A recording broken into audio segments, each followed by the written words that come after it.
Member সাহেব, এই দেখেন, এই জমিটা আমার, এই জমিটা আমার বড় ভাইয়ের, আর এই গাছটা জমির মাঝখানে বেড়েছে। আমার বড় ভাই, আমি বেচতে চাচ্ছি এই গাছটা, কোন রকম আমার বড় ভাই বিক্রি করতে দিচ্ছে না। কি রে? মেম্বার সাহেব, এই গাছটা বিক্রি করতে দিব না। এই গাছটা বিক্রি করে আমার বাড়ির ঘরের জিনিসপাতি করবো। কি রে, আমি মেম্বার সবাই এখানে উপস্থিত আছি, অথচ আমার কথা তোরা শুনছিস না।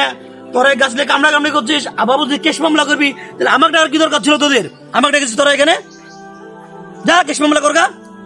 মেম্বার সাহেব, যত তাড়াতাড়ি পারবেন এই জমিটার সমাধান করে দেন। থাকেন, আমি চলে গেলাম। গত পরশু দিনকে পৌরসভাতে তাহলে সালিশ হবে, তোরা সব আসিস। তাই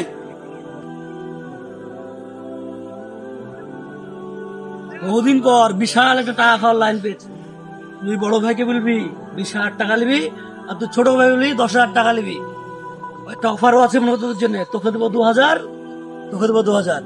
যা কাজটা কর তোরা।